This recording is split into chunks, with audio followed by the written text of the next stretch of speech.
After being sealed for 66,666 years, the most powerful Dark Mage has escaped his seal and reincarnated as a young man.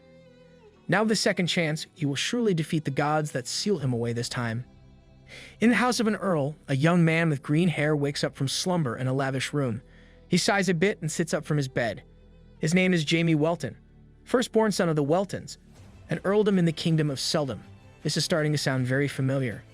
During his sleep, he dreamt of the day that he was defeated and sealed by the 12 gods in a cataclysmic battle. Back in those days, Jamie Welton was known as Diablo Vulper. That's an evil-sounding name right there. It also didn't help that he literally said, "I dare you to seal me away." However, when I wake up from it, the radiance that surround your very existences will fade away, and you'll be left in despair so deep, eventually longing for death. And as if to literally have the death flags hanging on the gods, they replied, "We will look forward to that day, Diablo Vulper. But for now, be imprisoned in pain for all eternity." Why are these gods taunting the MC? That's just asking for death. Anyhow, Diablo was able to find a way out of the seal the 12 gods placed him in, at least his soul, and was subsequently reincarnated as Jamie Welton. His first sight, his two very adoring parents, and the realization that he's now a baby. Poor bastard, he had to live 3+ years as a baby again, paralyzed and muted. Anyhow, 9 years have passed since he was reborn, and right now he's just not feeling it today. Thinking that it's gonna be yet another tiresome day, just as his maid/nanny knocked on his door and went inside. Jamie's demeanor completely changed, as he immediately went into dutiful, adoring child mode, with him saying that he's just admiring the sunshine from his window, fooling his doting maid. X-rank and deception right there. After taking some time to get dressed, Jamie went to breakfast with his family. His mother is the sole daughter of the great Bell household, Sears Bell Welton, an adoring mother of 2 children, Jamie and his sister Sarah. Sarah is adorable, by the way. Fight me if you disagree. Anyhow, Jamie's dad is not just the head of the Earl household of Welton, but is also one of only 5 swordmasters in the kingdom of Seldom, Argino Welton. Much to Jamie's chagrin, however, he's also an adoring father and is very much in love with his wife and the fact that his 2 children are adorable.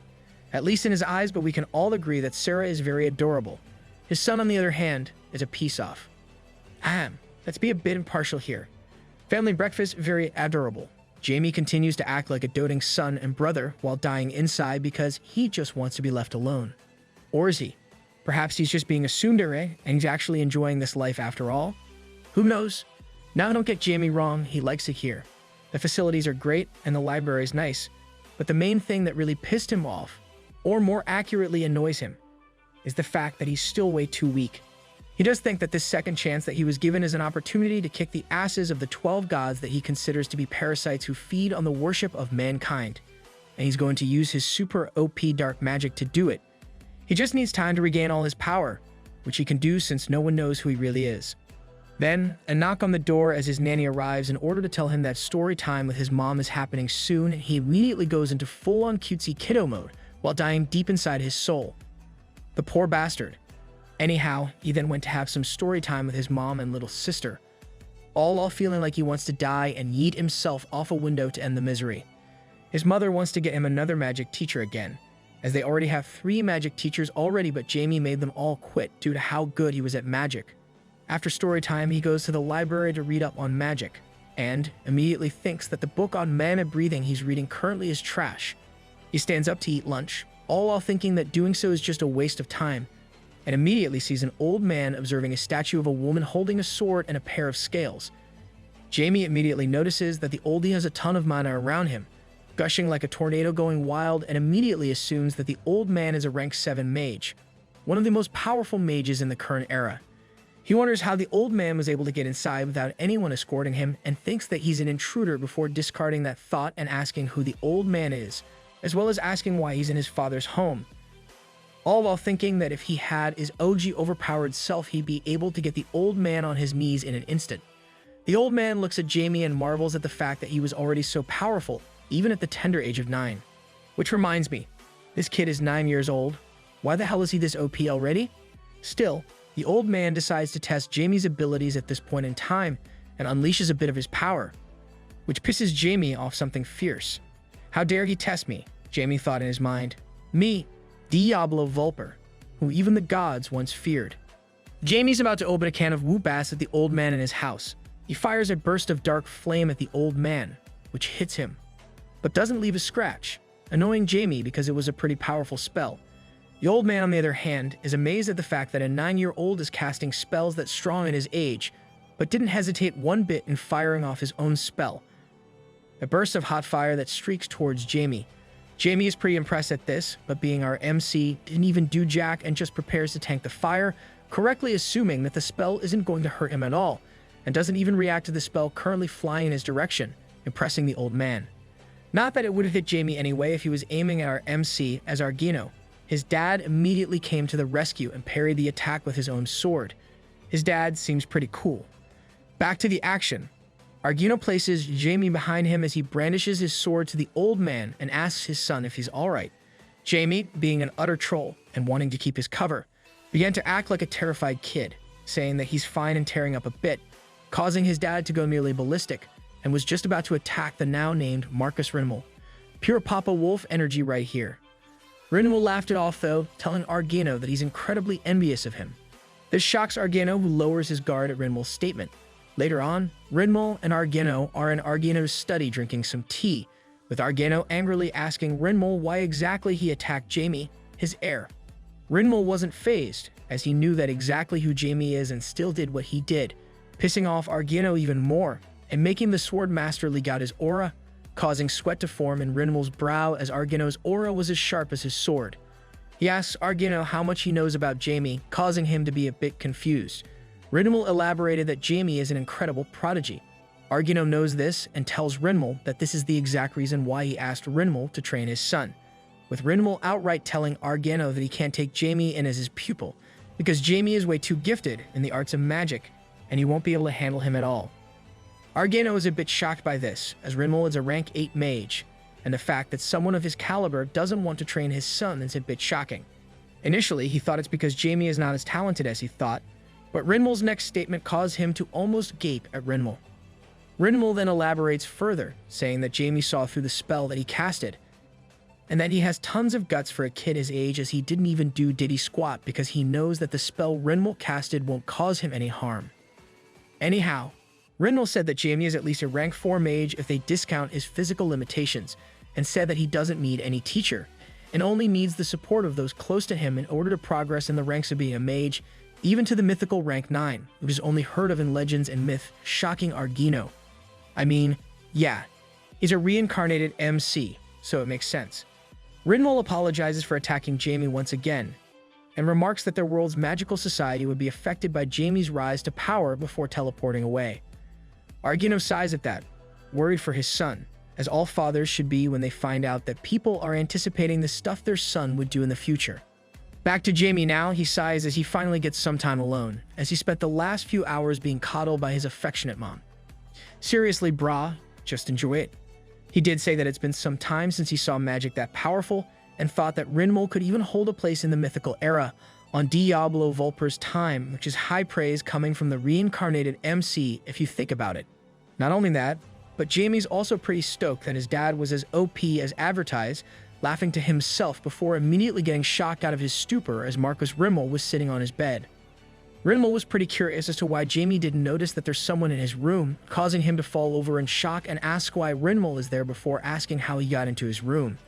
Rinmel said it's because of teleportation, with Jamie sighing and being a bit shocked that the old man was able to teleport around easily. He lived that long to become a rank 8 mage after all. Don't underestimate him. Rinmel asks why Jamie's personality changed when his family is out of earshot, with Jamie immediately retorting that family and strangers aren't the same, causing Rinmel to laugh as he wistfully remarked that if only he had a wee bit more power. It's gonna be hilarious to see the reactions when he regains his full power. He then gave Jamie a little gift, a book about mana breathing, an essential mage skill, commenting that Jamie's mana breathing technique is outdated, much to Jamie's annoyance and humiliation. The book contains a mana breathing technique that Rinmel made himself, with Rinmel stating that Jamie is the first person he shared the technique to, before teleporting away and saying that he has high expectations of Jamie, thinking how much he'll grow as a mage when they meet again. Jamie then proceeds to read up on the mana breathing technique that Rinmel created. This part of the story actually has a bit of backstory here about mana breathing.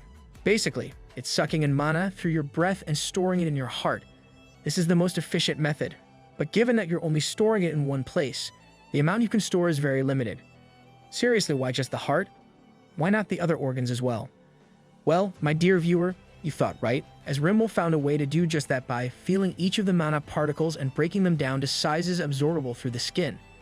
Now, this does mean that someone needs to have incredibly precise control, and a typical mage can't do what Rimmel could do. Except, something like this is absolute child's play for Jane Welton. Jimmy thanks Marcus Rimmel for the wonderful gift before summoning his familiar, Black, an adorable black ball with a huge eye and stubby limbs, wings, and a small spade tail. Jamie then proceeds to do as the book said, by cheating and making Black do the heavy lifting of breaking down the mana particles. He then immediately storing the mana that he absorbs on different parts of his body. He then had it "nothing can stop me" moment, which is hilarious. Fast forward to the next day and Jamie's nanny and dad are standing outside his room and looking inside. Argano was incredibly shocked, as he really didn't expect Jamie to be able to absorb that much mana in a single night. And yes, Jamie was meditating in his bed throughout the night, just absorbing mana and storing it throughout his body. MC doing MC things. Argano tells the nanny to leave Jamie alone for the day and allow him to do his thing before walking away, thinking that Jamie has his talent for magic from his mom's side of the family, and being incredibly proud of the fact that Jamie's potential is sky high as expected. He's definitely going to dote on his son more because of this, mark my words. Jamie cheers in victory as he finally managed to get the mana breathing technique down pat, but notes that he was only able to get to the peak of rank 4, and didn't get to rank 5 yet. This frustrates him, but he doesn't mind that much as rank 5 is just a step away, and can get to that level soon enough. Black sits itself atop his head and chirps, causing Jamie to look at him and reply that he doesn't have any intention about modifying his body, especially since he's currently pretty young. Besides, he still has time, and his enemies aren't going anywhere, so he might as well take his time and make sure that he safely gets enough power to challenge the 12 gods. He then commands Black to turn invisible and hide its mana as best as it can. He doesn't want anyone to find out about Black's existence this early, before stating that given how well Black was able to hide its presence in mana, no one, not even his own dad, would be able to sense Black. Jinxing much. Meanwhile, Argano is talking with a slimy-looking guy who has his hands in a prayer position and his eyes closed. Anyone taking bets that this guy is a villain? Anyhow, this guy is a priest of the Zenith faith, one of the main religions you would say in the world, with Argano stating that he believes the Zenith faith is something that can help to the people in his fiefdom. Now, this isn't because he believes in the faith or anything. No, he just believes that since he seeks nothing but the best, then the Zenith faith in his estate will be the best. Way to establish the pecking order.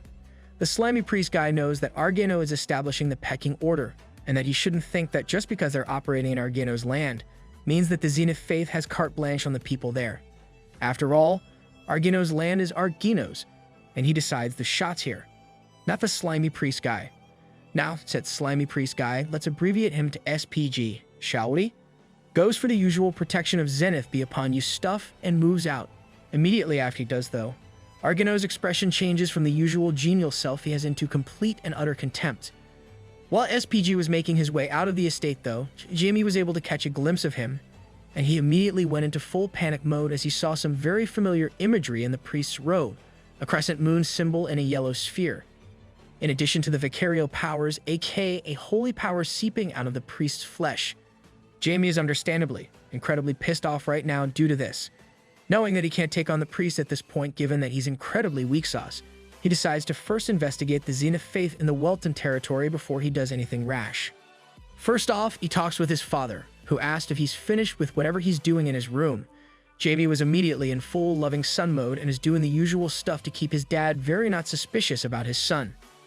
Argano, meanwhile, is pretty worried for his son. After all, he's an incredibly talented kid in his eyes.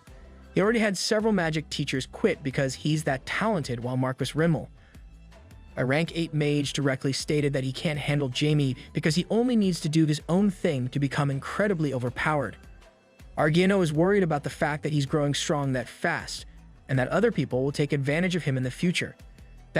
Well, people really envy geniuses like Jamie and will literally tear him to shreds the moment his growth peaked. He then tells his son that if he wants to stop learning magic, he can while he's passionate about it. Argeno will support his endeavors. It's at this point that Argeno also noticed that Jamie is gathering mana at a very fast rate, and that he's literally absorbing so much mana. It's stored inside his whole body. It's at this point that he literally stated that compared to his son, he'll be seen as someone of no talent, which is quite something given that he's an OP swords master that cut through magic, but He also noticed Jamie having a familiar, causing him to immediately go into doting dad mode and start to dote on Jamie. Later on, Jamie is just utterly exhausted after all that doting, as he knows he can't really stand it. Bloody tsundere. Time skip to later that night, Jamie is now about to investigate the Zenith Faith in the Welton territory. So he flies out from his house and starts to look around. It's here that he finds two members of the rebel criminal organization. Philip, who looks like a typical handsome bastard you'll see in some very NSFW manga, and Jans, who's a blonde bastard delinquent character in terms of locks. Both are not happy at the fact that their boss is trafficking people. Now, a bit of context is needed here. Argeno is willing to let some crime go in his estate. After all, he can't be everywhere at once. However, human trafficking is very much a no-no, and he will utterly crush anyone who does so. After all, he's a father himself, and he loves Jamie and Sarah dearly. If he even catches a whiff of human trafficking in his estate, Argeno will destroy the undercity of his estate within days. Philip and Jans have common sense for criminals, and don't want to die. I'm actually rooting for these guys, damn. So they decided that they're just gonna make a run for it. They're not gonna snitch on their fellow crooks, that's just too far for them, but they also don't want to get their asses killed. Dying later is better than dying immediately after all, so they're just going to leave and not deal with the whole human trafficking thing. Which is honestly pretty smart of these guys. I'm proud of them. Sadly for them, our MC was listening in, and he was very interested in their conversation. Philip and Jans immediately got their guards up as they saw Jamie and attacked him, which sadly makes me resign their smart mooks card since they attacked the overpowered MC anyhow. I don't bother you all with the details. MC kicks their asses and hypnotizes them before making Philip and Jans spill the beans on what they know on the human trafficking shtick. Jamie is pretty disgusted by the whole thing, as he's already dealing with the gods doing shenanigans with humanity. He doesn't need humans doing their usual stuff with other humans as well. Also, he knows how much his dad abhors human trafficking, and would immediately yeet the entirety of his fiefdom's underworld for that transgression. Jamie hypnotizes Philip and Jans again to report the whole human trafficking thing to his dad. But before they can do that though, they were attacked and are immediately on the verge of death. Jamie isn't worried though, as he can easily ensure that they stay alive. For the moment, but first, he needs to deal with the sudden boss fight that he's saddled with as Rebel's sub-executive. Honey had come to kill off Philip and Jans before they could do anything untoward with the operations of their criminal organization. Honey proceeds to ignore Jamie for now and ordered his underlings to drive Philip and Jans away for disposal. He then turns his attention to Jamie and beats him to death, then burns the body with his flames. Or at least, he thinks he beats Jamie to death and burned his body with his flames. After all, this is the MC we're talking about. He doesn't die to a lowly mook. Instead, he was hypnotized to kill his subordinate, causing his other underlings to look fearfully at him while Jamie mocks him for his stupidity. Honey then goes stark raving pissed off as he unleashes a rank 3 explosion spell called Burst, a kiddie version of the rank 5 explosion spell Detonation, but something he believes can completely incinerate a punk like Jamie.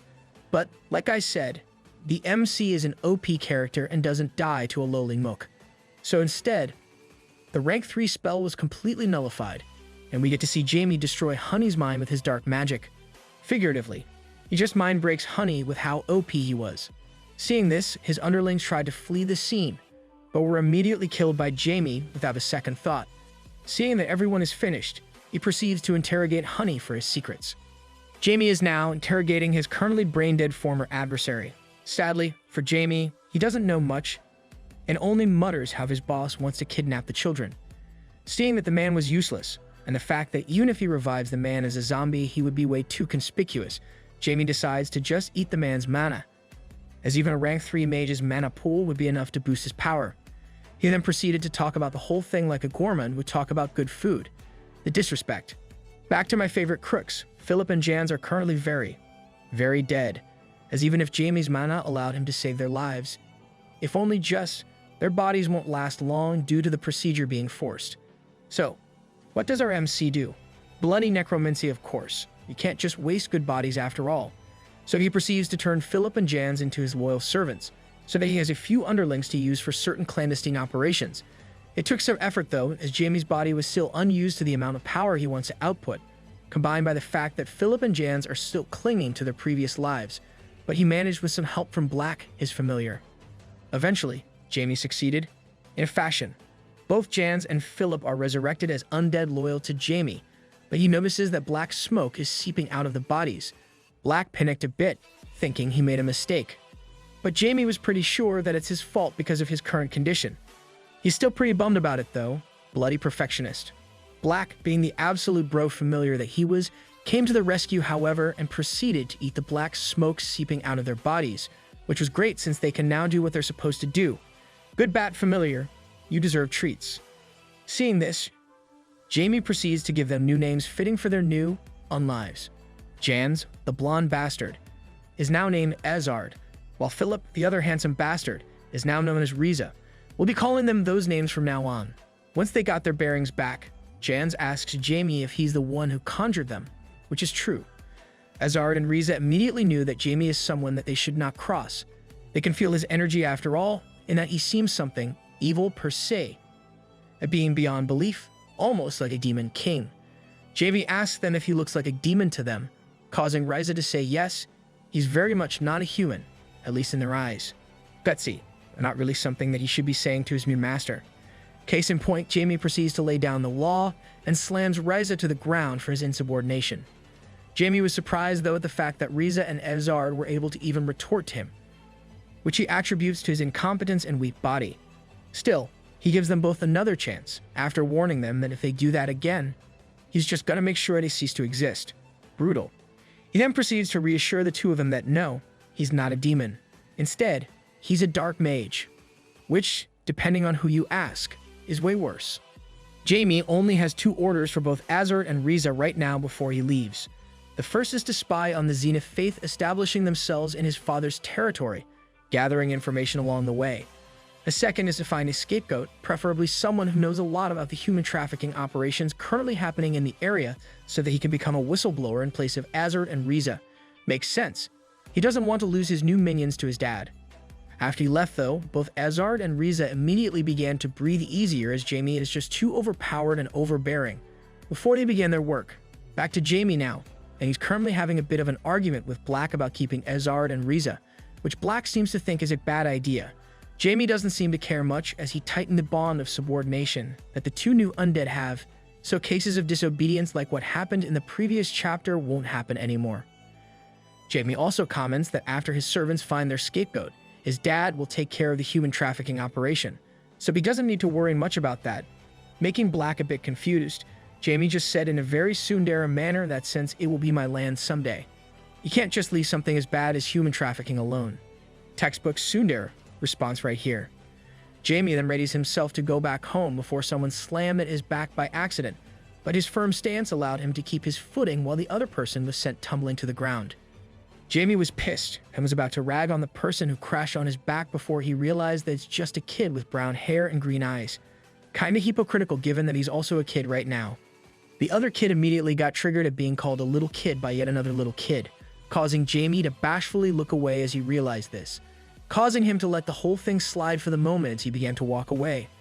Well, he was about to just walk away after apologizing, had it not for the other kid literally dissing his currently black hair, said black hair is done by Black in order to disguise Jamie, who immediately got pissed off about the kids that the familiar dragged Jamie back in order for Jamie to tell him off, which he did, while also releasing a part of his dark power. The young kid immediately ran away after freezing in fear at Jamie's power, with Black being very satisfied after the slight to his look being dissed on. After that, Jamie went back to the manor and berated Black for his disobedience, I think.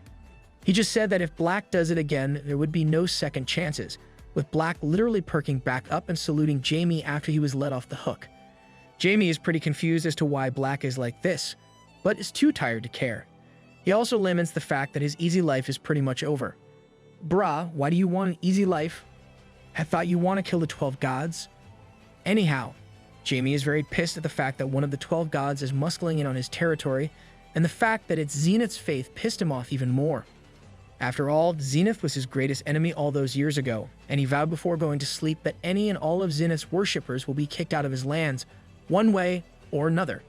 Azard and Riza are now interrogating one of their former compatriot. Well, one of the members of the organization they were formerly aligned to, who looked shocked and very terrified at the fact that Azard and Riza were still alive. After all, Honey, one of the organization's bosses, was scary powerful, for them at least. And the fact that the formerly Jans and Philip were able to survive meant they probably had some hidden power-up or something. Azard and Riza want to know where their former boss is right now, and said member is pretty much ignorant of his location, but did say that the two of them might as well try and look at the various pubs in the city. The two of them nod and act as if to walk away, before Azard punches him in the face, causing the member to fall unconscious. Azard and Riza decided that he's going to be their whistleblower and store the poor bastard in Riza's house. Meanwhile, back to the kid that bumped into Jamie. He went to the headquarters of the rebel criminal organization only to see everyone dead. He then proceeded to employ some common sense by running away from the scene of the crime. Good for him. We'll probably see him later though, since he's still alive and all that. The next day arrives and Jamie wakes up again to yet another day of being coddled by his parents. Lucky bastard. Jamie and his family are eating breakfast, with Jamie commenting that the peaceful life must be making him soft. Kind of, but it's a good kind. Argano comments that tomorrow would be a pretty important date, catching Jamie's attention. Jamie didn't hear about it because he was pretty busy learning and mastering the mana breathing technique that Marquis Rimmel had given him, so his parents informed him now. There's going to be a ball tomorrow co-hosted by his dad as well as Earl Simon, with most of the nobles that belong to Eastern Seldom meaning to attend. Both Jamie and Sarah are old enough now to join their parents in that ball, with Jamie lamenting that he can't go do his usual alone time shenanigans if that's the case. Fast forward to nighttime and Jamie once again goes out to the town in order to talk to his two minions. The undead duo made their report pretty clear. The Xenofaith is currently just being established in the Welton Duchy, so for now they don't have much information in that regard, something that Jamie acknowledged is pretty likely. However, they did find a scapegoat and whistleblower that they can use to report on the human trafficking currently happening in the duchy, but they also said that said scapegoat doesn't know jack. Jamie's not going to let that stop him though, and ungags the man, who immediately recognized Jamie's green hair and panics. After all, if Jamie's dad finds out that they're doing human trafficking in his territory, they're all going to be 6 feet under before the week ends. Ergo, he immediately begs for his life, telling Jamie that he will do anything in order to survive. Sadly for him, he's not going to be able to do anything, as Jamie just hypnotizes him to report all of the things that he knows of the human trafficking organization to his father, which is certain death for the poor bastard. But well, human traffickers are the lowest of trash. Jamie then orders Riza and Azard to hide in the forest for a bit, since Argano will go on a bloody rampage for several days clearing out his duchy of criminals for their stupidity, which makes sense given Argano's sense of justice. The two of them didn't object to this and Jamie leaves, but not before Riza walked out and asked, no begged Jamie to tell them what manner of creatures they have become. Now, don't get Riza and Azard wrong, they're not asking because they're terrified. In fact, they already knew that they're dead, and nothing will change that. In addition, their current power levels are way stronger compared to before, so that had them stoked. They just wanted to know what manner of being they have become. Riza assumed that they've been turned into high-ranking undead, causing Jamie to laugh at that assumption, and because of the fact that Riza and Azard adjusted pretty fast to being undead. There's also the fact that both Riza and Azard aren't in denial and have actually been able to follow his orders but have a bit of rebelliousness and autonomy in them. Jamie has never seen such BS before. He does think that the two of them might be something special after all, amending his previous comment on them being useless. Still, there was Riza's question. Jamie then tells them that the two of them are just normal zombies and have increased physical strength and their former appearances back when they were alive, causing Riza to feel a bit crestfallen. However, Jamie also added that if they performed well, they can become high-class zombies, which is a higher tier of undead, causing Riza and Azard to immediately perk up. With that question answered, Jamie returned quickly to the estate, as he knew that Argano will go absolutely nuts when he finds out about the human trafficking operation, which is exactly what happened. The moment that Argano found out about the organization, he not only executed the whistleblower, the poor bastard, but also postponed his departure to do a bit of spring cleaning. Yeah, that's appropriate. This caused Jamie to just be with his mom and little sister on the way to the Simon estate by carriage, though he did think that it'll be way easier if they just teleported there. One thing he has to give to the people of the current time, however, is the fact that they've come a really long way technologically compared to the mythical era, and worryingly enough, he has no idea how long it's been since he was sealed away all those years ago. and during his research, a few things have happened after he died per se, from invasions by creatures from the underworld to some dumb-ass summoning the Demon King. For now, though, no catastrophic events have happened yet, but Jamie knows in his heart that he's probably going to be the one that breaks the peace that humanity has enjoyed for centuries. Once again, he vows to defeat the 12 gods of the world, before sighing and thinking that he should focus on the party for the time being. Also, his dark magic was leaking and causing his sister to get sick. Bastard. At least he reined it in when he noticed, though. Jamie now listens to his mother when she tells him about Reason, about it being the largest city of commerce in the kingdom, as well as information about Earl Richter Simon. Jamie is particularly interested with the Earl, as he's a rank 7 great mage with an epithet called the Red Lotus Mage due to the fact that he has taken away the lives of thousands. When Jamie asks what kind of person Earl Simon is, his mother states that he has impressively beautiful blood-red hair. Overall, pretty interesting. Hopefully we find out about his powers. Jamie was also pretty frustrated at how brief his conversation with Marquis Rinwald was and hopes that his future talk with Earl Simon would be better for his magic studies. Eventually, they arrive at Earl Simon's estate and are given a room to stay for the ball, before starting to dress up for the night's festivities. Luckily for Jamie, his mother can't ruin her dress so she doesn't get to hug him. Anyhow, once they arrived at the ballroom, people began to flock towards Jamie's mother and start to do some small talk. Jamie ignores them. He doesn't want to deal with people who just want to ingratiate themselves to his family name, just like the ingrates who wanted to curry favor with the 12 gods back in the mythical era. He does think that his mom has a strong stomach, though, for being able to deal with a lot of them. Seriously, gold diggers are the worst. Eventually, though, Earl Simon and his family made their way to the ball after an introduction by one of their butlers. Jamie is shocked, as he didn't expect the Earl to be so strong. In fact, he feels stronger than Marquis Rimmel, which is shocking since the Marquis was a rank 8 mage while Earl Simon was rank 7. Jamie feels very confident at this point, as he thinks that his meeting with the Earl will go better than expected. He's got that devious look on his face. Earl Simon then proceeds to introduce himself with Jamie's mom, saying that she grows more beautiful by the day. She really does. He also asks why Argano is absent, but is satisfied at the fact that he will arrive later. Jamie and Sarah proceed to introduce themselves, with Sarah being very adorable, while Earl Simon is assessing Jamie, causing him to unleash his power for just a few moments. MC powers activate. This catches the Earl's attention, with him grinning and saying that he and Jamie should speak later before leaving. Jamie is very ecstatic at this, and couldn't hold his excitement to speak with Earl Simon. Seriously, look at this guy's face. That's a supervillain face. Earl Simon wasn't the only one that walked to where the Welton family was sitting. Alongside him were his wife and 2 sons, with the younger son glancing at Jamie for a bit.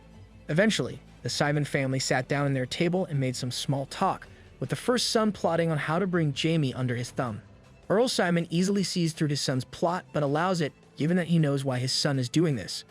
Specifically, his son wants the acknowledgement of Earl Simon, but the Earl sees it as futile and says a few things to really make his son target Jamie. Meanwhile, his mother asserts how important it is that the Weltons and Simons stay in alliance so he should get along with Jamie, which he doesn't plan on doing. Instead, he's going to make sure that Jamie bows before him by hook or by crook. This isn't going to end well at all. All the while, though, the other brother notices all this byplay and smirked. Back to our protagonist, Sears asserts to Jamie that he should make some friends in the ball before moving out and doing some small talk with the other ladies. Jamie has no intentions of doing this, and is going out to look for an ice. Quiet place to pass the time while waiting for the ball to end, so he went outside and into the gardens, admiring the scenery. At least, he was admiring the scenery until someone spoke up behind him and startled him to the point of using his magic to try and kill a poor bastard. He did stop though, but only after he almost slashed someone's neck. In this case, a young woman with blonde hair and pigtails and red-orange eyes. Phew, at least the MC didn't commit accidental murder. He then proceeds to go about his usual, prickly self, asking who she is and why she disturbed him. Not that she was backing down, and even tried to assert herself. Missy, that's not gonna work on our MC here. Case in point, Jamie was so annoyed with her attitude that he fires an air bullet, a rank 2 spell that would easily pierce through someone with low magic resistance, like a child. Savage. Not even children could escape our MC's bloodlust. This eventually caused her to finally relent and introduce herself to be Ash Ballet, second daughter of Viscount Ballet and an elementalist. We get some exposition here, where the manhwa explains what elementalists are basically mages who sign a contract with a spirit elemental to cast magic. and how rare they are in the continent to the point that a barony is given to someone just because they're an elementalist. Jamie was impressed by this, as the fact that a girl as young as Ash was an elementalist with a contract from a wind spirit was very impressive. Normally, elementalists begin training after 10 years old in order to develop their affinity with nature, but Ash seems to be born with the gift innately, and with proper training, could definitely sign a contract with an elemental spirit king. Now that the danger has passed though, she proceeds to interrogate Jamie again, asking for his name and why he's casting spells that dangerous. Once he introduced himself as Jamie Welton, however, her general demeanor changed. As it should, kneel before our MC and bask in his magnificence.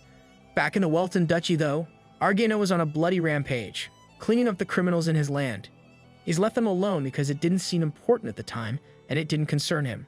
Plus, there was some profit to be gained through criminal enterprises that he uses for his own ends. Based. However, he draws a massive line at human trafficking, and he's legitimately pissed off at the fact that this was happening under his watch. Giga-based. Also, he literally said, "Unless you have finally lost it and wish for nothing but death," while he's standing over some bloke who's coughing blood. Dude, don't cough blood up on Argana's shoes. The criminal asks to be spared, but Argana doesn't care about that, as he sentences the poor bastard to death by hanging the next day, then left for the ball as soon as his business was done. In the shadows though, more people are plotting. Specifically, those that are behind the human trafficking scheme, with them being very annoyed at the fact that the rebel criminal organization had failed, so they decided to ready the alternate plan. These villains don't seem to have a sense of self-preservation, don't they? Back at Earl Simon's ball, Jamie is getting really annoying as Ash Ballet continued to follow him as he was trying to relax, stating that the fact that her dad is serving Jamie's dad has nothing to do between them. Also, she was calling him Sir ever since he revealed who he was, which annoyed Jamie even more. What he didn't expect, however, was the fact that Ash wanted to be friends with him because she was never with anyone around her age. This is going to get very hilarious, I can tell. Now, Jamie was very confused. He didn't just see it coming, he completely misunderstood Ash's motives. He thought she wanted a minion/underling that she can boss around. Never in his mind did he expect that she wanted a friend. His old man's mind thinks, perhaps making friends is important for a little kid like her. Almost as if he wasn't a little kid himself. Dude. Anyhow, he asserts the fact that he doesn't want any friends and walks away from Ash, stomping out of that situation almost immaturely, like a kid. Heh. As he walked away, he scoffed at the idea of friends, thinking that having friends or caring for others is a quick way to lose objectivity, and if he had rid of those feelings from the start, he wouldn't have lost back in the mythical era. This annoyed him massively, as jogging up painful memories would before someone interrupts his introspection. The first son of Earl Simon, who we looked at earlier, and two of his kitty cronies. These guys are toast. Everyone knows you can't interrupt MC introspection. We now finally learn about his name from the two cronies, Alf Simon. Now I don't need to call him the first son. Not that our MC cared, he just casted a silent spell at the cronies, causing them to grace our ears by not yapping like annoying pets. Alf is very unnerved by this after he figured out that Jamie casted a silent spell, with Jamie insulting him by calling Alf. A more advanced stage of evolution than those apes. Goddamn, that's brutal. Alf immediately got pissed off and began to mouth off at Jamie, saying that he shouldn't be so confident just because he knew some magic. Jamie doesn't give a flying damn and asks what Alf wanted. Alf tried to layer the charm and began to, unsuccessfully, butter up Jamie, which didn't work as Jamie already saw that Alf really doesn't like him and just wanted to lord over his supposed power over Jamie. Ergo, Jamie has no business with Alf, and he's just waiting for Alf to leave so that he can get on with his life. Alf immediately went on a bit of a tirade, asking if Jamie knew who he was. Jamie doesn't rise to the bait and just says that he's Earl Simon's son. In Jamie's mind, he knows that Alf is just here to get Jamie to submit to him socially, and Jamie is so not into that stuff. Probably thinks that noble speak and decorum is tiring, and it is. Not only that, but Jamie is also annoyed at the fact that Alf has no intention on being clear with what he wanted, which annoys Jamie even more. So he said no, and that Alf should get lost. Now, like a foolish brat that can't comprehend Mount Tai, Alf decided to use force in order to make Jamie his subordinate, bringing out his wand in order to fight Jamie. He's really going to fight the MC. This is not going to end well. Jamie has never seen such BS before. The fact that a child that hypocritical existed was rare after all. He then says that if their parents find out about this debacle, they would surely be sad, and that Alf will definitely get in trouble if they find out. Alf, though, came prepared. Though he's not prepared enough because he's challenging the MC, he brought out a colorful orb that's apparently an artifact of illusion. So long as Alf has it, no one would be able to know what's happening inside. Jamie doesn't care much since he's too OP for his age, but Alf is positively ranting at this point, saying that by the end, Jamie would be on his knees and begging for mercy. He then proceeds to break the silence spell on his two cronies, who began to mouth off the moment they were released from the silence spell. Truly, they can't comprehend Mount Tai, these foolish disciples. Jamie is actually pretty interested in the artifact that Alf has in his possession that allowed him to nullify the silence spell he casted. This really pissed off Alf, who began to rant about House Welton being relegated to something. He didn't get to finish as Jamie just casted the affliction spell, which affects Alf and his cronies, who began to bleed from their noses and eyes, at least for the cronies. Jamie, being a savage, also said that Alf better keep the illusion artifact on or else everyone will see their currently disgraceful states before leaving. Anyhow, this caused Alf to have a bit of a breakdown, as not only was Jamie way more powerful than him, there's also the fact that he's a Welton, which were very renowned for their swordsmanship. He's very pissed about it, literally envying someone for something that he doesn't have, before ranting that he won't allow something like that. He will crush Jamie Welton come hell or high water. Bloody good luck with that.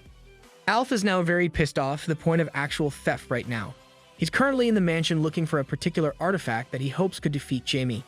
He runs into his younger brother Lennon as he does this, but gives him a dangerous artifact in order to even the odds, so to speak, before saying that he can't just sit back and watch while my older brother needs help. This kid is slimmer than an eel. Alf is very nervous at the sight of this artifact and asks where the hell Lennon got it. Lennon just shrugged it off, saying that it doesn't matter, so long as Alf is able to settle his score with Jamie. Alf immediately got a sinister look on his face at that statement and went on a very dangerous train of thought of, "You're right. It doesn't matter where you got it from as long as I can teach that punk a lesson." This brat is testing my patience, and he only appeared in the second chapter. Meanwhile, Earl Welton has now arrived in Earl Simon's mansion, with Richter himself meeting Argino when he arrived. The two of them greeted each other like old friends and exchanged some pleasantries. The two of them eventually convened on a stateroom where Argino and Richter talk a bit about Jamie, with Richter stating that he envies Argino for being able to love something so passionately. Well, that's suspicious. Richter then changes the subject a bit, talking about Jamie's remarkable talent in magic, with Argino immediately noticing but following his lead. Richter is positive that Jamie is so talented that he's probably, no, definitely the most talented individual in the history of mankind when it comes to magic. As it should be, since he's the MC. Argino then talked to Richter about Marcus Rimmel's statement about Jamie, about how the Marcus denied being Jamie's teacher because he's too talented. Richter agrees to this, as he believes that Jamie will develop on his own in the path of magic, as well as believing that Jamie would become a rank 9 legendary mage as well, while also stating that he wants to see how powerful Jamie can get with his own eyes. Shocking, Argino. Richter then proceeds to go on a tirade about how humanity, even with their achievements, is still too weak compared to the dragons, high elves, or lands, and it's only due to swordsmasters like Argino that they are able to stand a chance against the various enemies that humanity has to deal with. Not only that, but Richter wishes for humanity to be the master race, sounding a bit like a certain man there, Richter, with Argino stating that what Richter wishes is complete arrogance, which he sees as necessary because of the forgotten history of the world which was hidden from humanity by the various races. A bit of backstory here. The forgotten history is basically a certain event occurred 10,000 years ago that wiped out history prior to that point.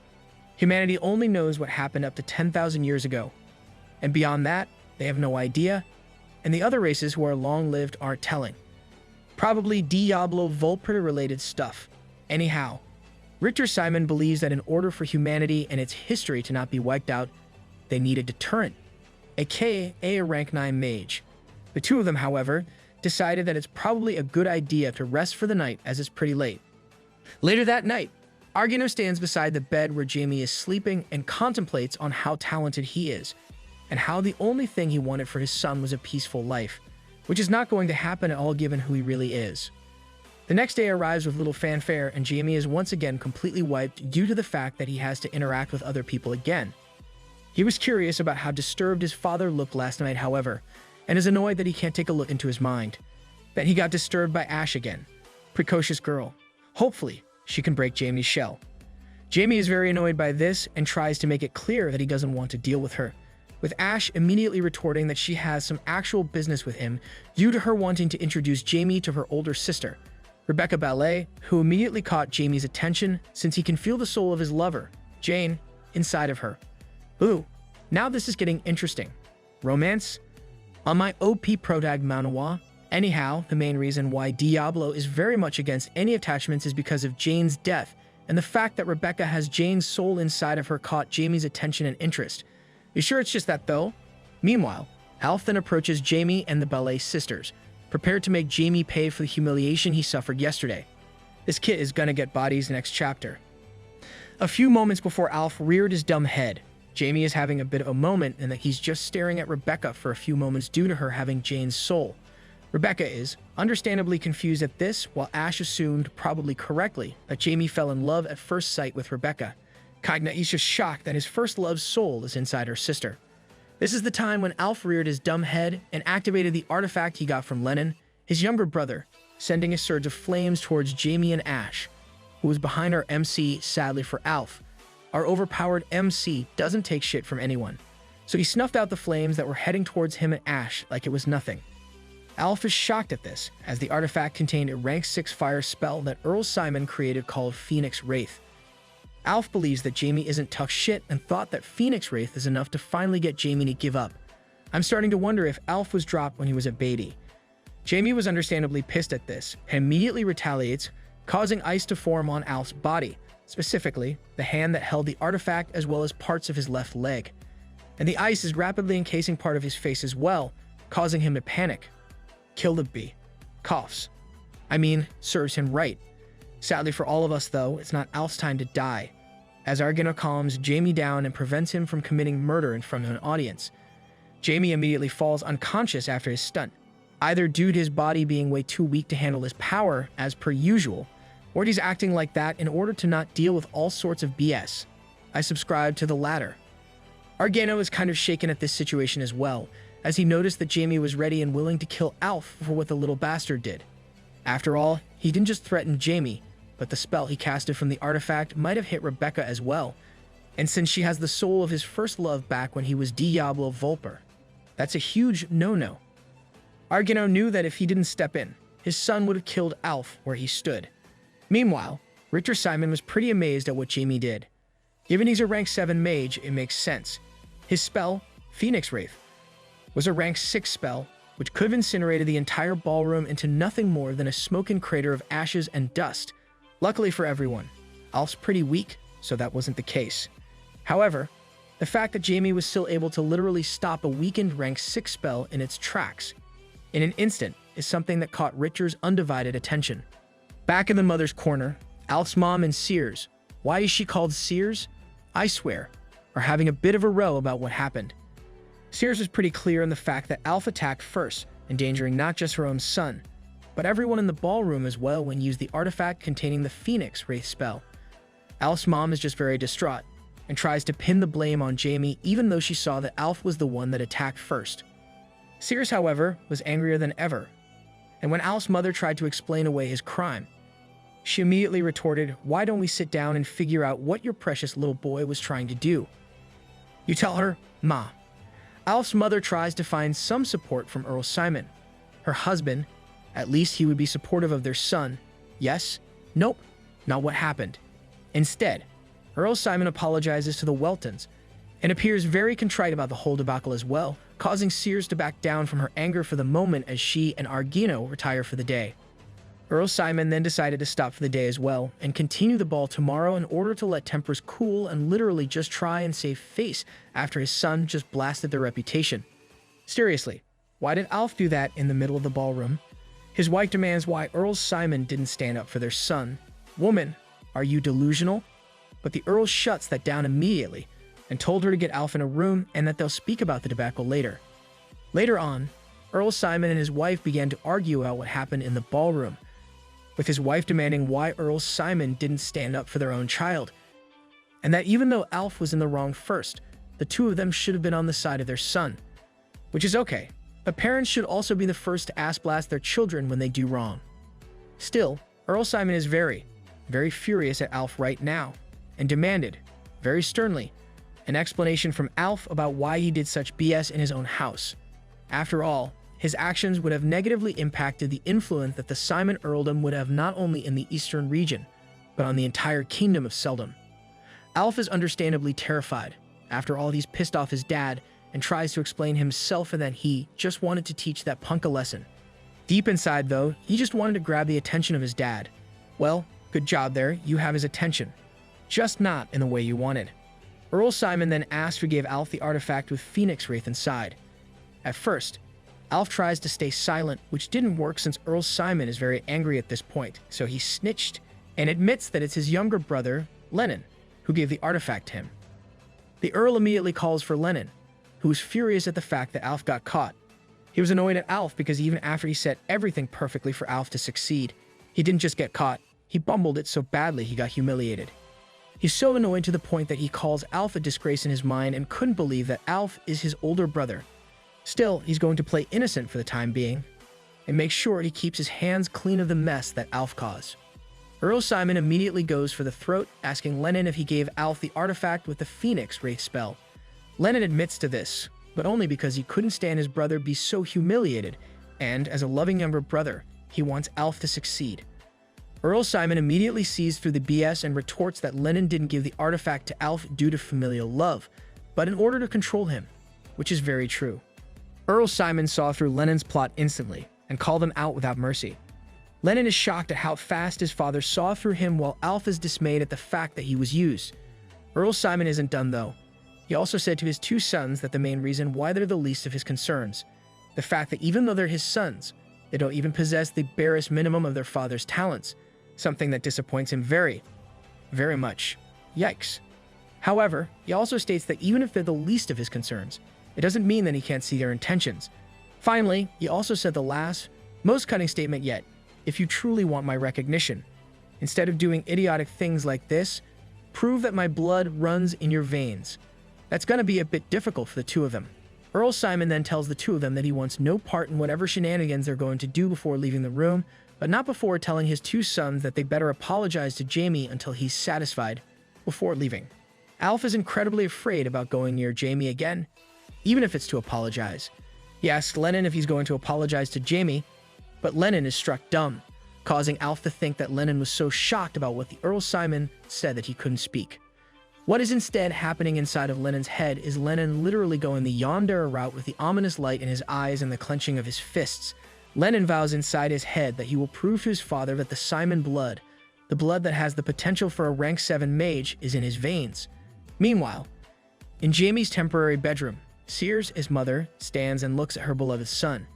She's incredibly worried for him due to passing out after he almost killed Alf back in the ballroom.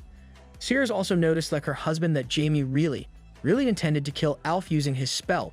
She wondered why that's the case, and why Alf decided that he's just going to nab an incredibly dangerous artifact that can utterly destroy anything in its path.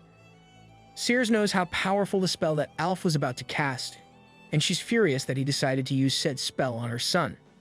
Inside of her mind, she vowed to never forgive the Simon family and Alf, especially until she's properly compensated, even if she has to use her family name to get said compensation. It's at this point that Argano makes himself known, wrapping his arm around his wife's shoulders as he asked if Sears is okay. Sears is most definitely not okay though, causing Argano to ask if there's anything in his power that he can do. Sears smiled slightly at this and commented that it was Argano that stopped her before. Argano, ever the loving husband, only stated that he only did it out of concern that it would trouble her further. Besides, Sears continued, Earl Simon already apologized on the spot, and she also doesn't wish to cause a rift between the nobles of the eastern regions because of the actions of Alf towards their son. She then comments with some cheer that she's sure that Alf has learned his lesson this time around, with Argano agreeing. Woman, you were nearly chomping at the bit to try and punish Alf, and you changed your mind? I swear. With those words, the two of them left the room. Meanwhile, Jamie stirred awake once his parents are gone. He just pretended to be asleep so his parents wouldn't dote on him. Crafty, Jamie isn't stupid. He understands his parents' concerns. After all, he did lose control and try to kill the stupid fool that was Alf Simon in the ballroom. However, one thought was still on Jamie's mind even after the debacle: Jane, his first love, reincarnated in the form of Rebecca Belay. Jamie wondered if reincarnation isn't so uncommon. After all, He did come back to life after all the years he was imprisoned, which would explain why Jane reincarnated. Sadly, Rebecca didn't recognize Jamie at all, which causes Jamie to think that Rebecca doesn't have Jane's memories, unlike him who has the memories of Diablo Volper. Or maybe it's because you look so different compared to your previous life. Jamie thinks that this is the norm for reincarnations, and the only reason why he remembers his own memories is that he's Diablo Volper. Inside of Jamie's head, though, he's starting to think that there's something sinister about the fact that he and Jane are reincarnated at the same time. He's literally making conspiracy theories inside of his head. Not only that, but he also thinks that the 12 gods have a hand in the whole thing. Luckily for his brain, Black was there to remind Jamie about the fact that if the 12 gods knew he reincarnated, they would have killed him by now, causing him to laugh at his paranoia and bout of stupidity. Still, the fact that Jane reincarnated was something that he would have to deal with. Thus, he plans to talk to her reincarnate Rebecca tomorrow. While this is happening, though, someone had the bright idea to reveal to the magical society that Jamie Welton is already a rank 4 mage at the age of 9, and that he's a genius of stellar potential. May our MC live in interesting times. After writing this message multiple times, he sends off his birds to multiple recipients. The next day arrives with Jamie relaxing a bit after the events of the previous day. He's pretty much left alone now, and he's enjoying it, especially since it's the last day of Earl Simon's ball, so most of the guests are now gone. Lucky. He talks a bit with his familiar Black and states that he hopes to meet Rebecca before he and his family need to leave for home. Jamie continues to walk around Earl Simon's garden for some time when he suddenly hears the sound of splashing water, catching his attention as he immediately went on alert. Finding out that he can't detect it normally, he extended his mana in order to locate the source of the sound. It didn't take Jamie long to find the location, and immediately dashed towards it with no hesitation. I have a feeling that our MC will be doing this a lot. He arrives at a lake with Rebecca there, and a surprising addition, a water elemental named Undine. Undine then notices Jamie, causing Rebecca to turn around and spot our MC, who's suddenly incredibly tongue-tied as he asks for her name. Suspicious, is Ash right, and he fell in love with Rebecca at first sight? Rebecca introduces herself once again to Jamie, curtsying herself as customary. However, I don't think Jamie noticed it. His mind is once again in the past, with Jane, who he recalls was also a water elementalist par excellence. He wonders why Jane's reincarnate, Rebecca, was also a water elementalist like her past life. Maybe it's because she likes water spirits, maybe? A memory flashed in his mind, Jane's voice calling Diablo to never forget her, before he was snapped back to reality by Rebecca asking if he's alright, and that he seemed troubled.